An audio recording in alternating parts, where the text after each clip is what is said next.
جب تک آپ سویرے نہیں اٹھتے آپ اللہ اللہ نہیں کرتے، آپ کو نوافل کا چسکا نہیں، عبادت کا مزہ نہیں، فرمایا میری عبادت کرو، یہ شوق پیدا کرو، میں نے تمہیں پیدا کیا ہے۔ ہم لوگوں کے نشے ہیں، مختلف نشے ہیں، بڑا عجیب رنگ ہے۔ محفل کی صدارت کرنے والے بڑے پیر صاحب، بڑے القابات، بیچ میں سے بندہ تلاش کرنے سے بھی نہیں مل رہا، اتنے بڑے لقب ہیں اس کے، لیکن وہ سج سنور کے 2.5 گھنٹے بیٹھا رہا محفل میں، اور نماز کا وقت آیا تو اس نے مختصر سی پڑھی، وہ نکل گیا، وہ ہلکے سے سجدے کیے۔ اتنا بڑا عشق رسول نعت کا، ہو کیا بات ہے، اور عشق رسول کا بہت بڑا پیغامبر، بہت بڑا مبلغ، وہ بیچارہ سمجھ ہی نہیں سکا کہ اللہ کے رسول نے فرمایا تو نماز پڑھ میری آنکھیں ٹھنڈی ہو جائیں گی۔ تو یہ نشے کے عادی تو ہیں پر حقیقت کے قائل نہیں ہیں۔ یہ بس ٹھیک ہے، خوابوں کی دنیا میں لوگ زندہ ہیں، پر جن کو یہ جو نشہ تھا نا عبادت کا، یہ میرے رسول پاک کی چاہت ہے، یہ میرے نبی کریم علیہ السلام کی۔ آپ دیکھیں نا، حضور مہینوں جا کے غار حرا میں بیٹھتے، کیا وہاں تبلیغ کرتے تھے؟ کوئی کتاب لکھتے تھے؟ رسول کریم علیہ السلام مہینہ رہتے غار حرا میں، کوئی نہ مجھے دیکھے، کوئی نہ مجھے ملے، حضور یہاں کیا ہے؟ فرمایا میں اپنے رب کی عبادت کروں گا۔ نبی کریم علیہ السلام نے سجدوں کے ساتھ پتھروں اور پہاڑوں کو آباد کر دیا، سجدوں کے ساتھ۔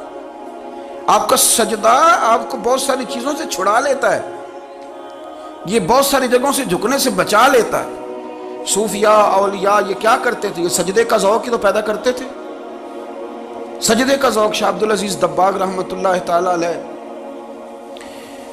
اپنے مریدوں سے فرمایا کرتے تھے کہ اگر تم پکے نمازی بن جاؤ نا، تہجد گزار ہو جاؤ، تو میرے پاس آنا جانا چھوڑ دینا۔ عرض کی حضور کیوں؟ فرمایا میں تمہارے اور رب رسول کے رستے میں رکاوٹ نہیں بننا چاہتا، اور میرا مقصود ہے تمہیں وہاں تک پہنچانا۔ جب پہنچ گئے تو پھر میری ضرورت ختم ہو گئی۔ ہاں کبھی وسوسہ آئے، شک پیدا ہو، تکلیف ہو تو آنا، ورنہ میں نہیں چاہتا کہ میں رکاوٹ بنا رہوں۔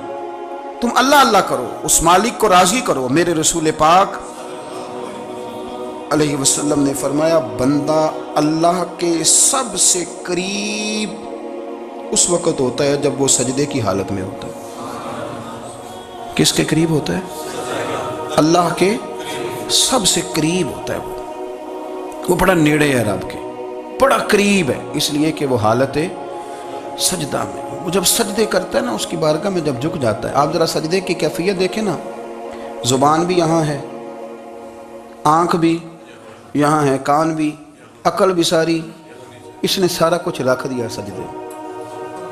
آپ وہ کبھی پیچھے جائیں تو دیہاتوں میں کہا جاتا تھا ناک سے نکیریں نکالو، بہت بڑی سزا ہوتی تھی نا، ناک سے نکیریں نکالو، بڑی سزا ہوتی تھی۔ تو اس نے کہا مالک مجھے کسی نے کہا نہیں، پر دیکھنا میں نے رکھ دی ساری عقل سجدے میں، اور رکھ کے کہا کیا؟ سبحان ربی یا اللہ، اللہ میں پست ہوں تو اعلیٰ ہے، اللہ تو میرا رب ہے اور تو سب سے اعلیٰ اتنا۔ اور فرمایا جب یہ اس کیفیت میں ہوتا ہے تو پھر یہ اپنے رب کے قریب ہوتا ہے۔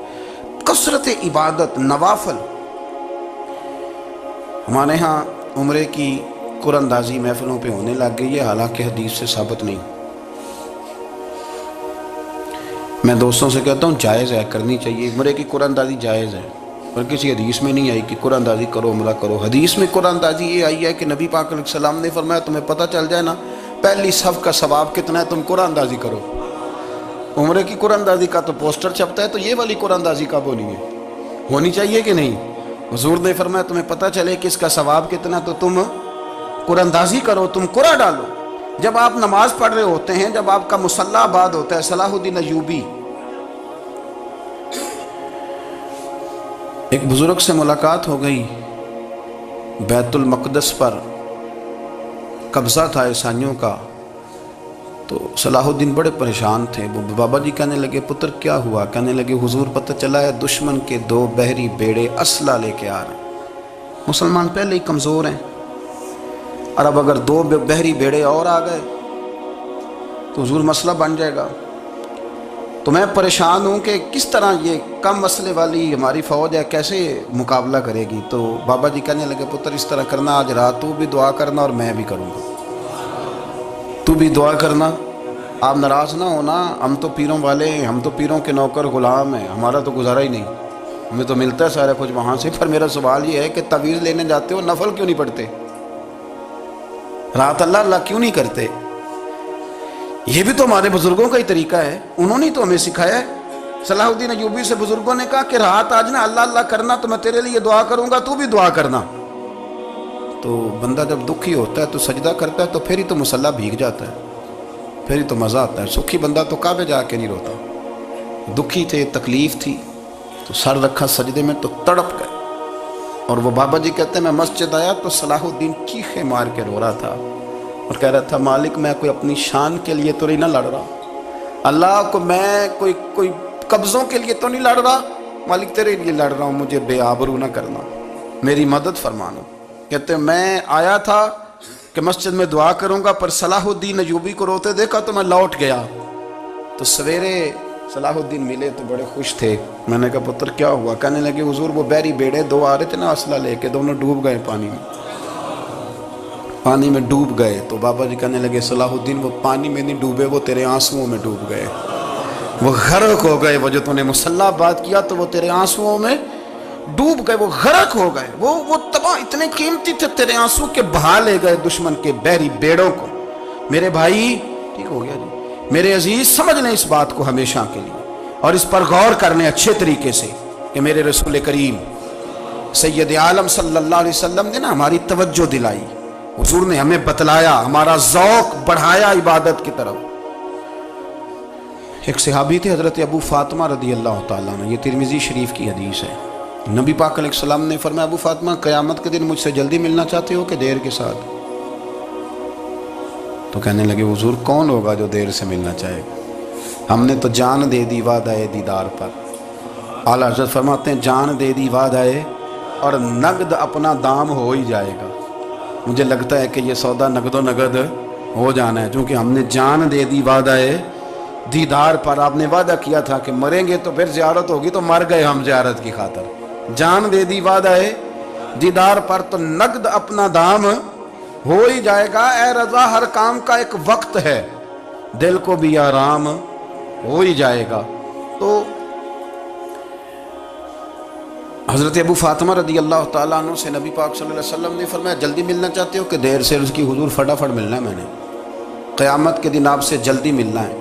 تو نبی پاک علیہ السلام نے فرمایا پھر اس طرح کرنا، دنیا میں رہ کے سجدے زیادہ کرنا، پھر سجدے زیادہ کرنا، قیامت میں ملاقات جلدی ہو جائے گی، قرب ملے گا تمہیں۔ اپنے بچوں کے اندر دیکھیں نا، ہم شوق پیدا کرتے ہیں، ہمیں صحیح لفظ نہیں بولنے آتے ہیں، پر ہم بچوں میں شوق پیدا کرتے ہیں کہ پتر ڈاکٹر بن جائے گا تو بڑا نفع کرے گا، تو لوگوں کی خدمت کرے گا، ملک و ملت کی خدمت کرے گا، تیرے ابا کا نام روشن ہوگا، تیرے دادا کی تعریفیں ہوں گی۔ ہم یہ ذوق پیدا کرتے ہیں۔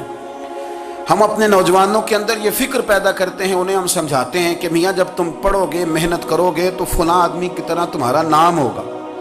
یہ جتنا ذوق ہم بچوں کے اندر ان چیزوں کا پیدا کرتے، ہمیں حکم ہے کسی طرح ہم ذوق پیدا کریں کہ پتر نماز پڑھے گا تو اللہ راضی ہو جائے گا، تو سجدہ کرے گا۔ دیکھیں نا میرے رسول کریم علیہ السلام نے فرمایا 7 سال کے بچے کو مسجد لے کے جاؤ، یعنی اسے شوق دلاؤ، اس کے اندر یہ خاصیت پیدا کرو کہ اس کا دل کرے مسجد میں جانے کا، اس کے اندر یہ خصوصیات لاؤ کہ وہ ہمارے ہاں نا ہر چیز کو پرموٹ کیا جا رہا ہے، ہر چیز کو، یعنی سر سنگیت سکھانے کے لیے اکیڈمیاں بن گئی ہیں، ہر شے پرموٹ ہو رہی ہے، عبادت کا جذبہ کم ہوتا جا رہا ہے، اللہ اللہ کا ذوق ہمارے اندر نہیں رہا۔ اور اتنا مشکل ہم نے اپنے لیے بنا لیا ہے کہ وہ بندہ جو بڑی زبردست مذہبی گفتگو کر رہا تھا اور تگڑی بات کر رہا تھا، کیا بات ہے، لیکن نماز کے بارے میں کمزوری دکھا جاتا ہے، نوافل کے بارے میں وہ چپکے سے نکل جاتا ہے۔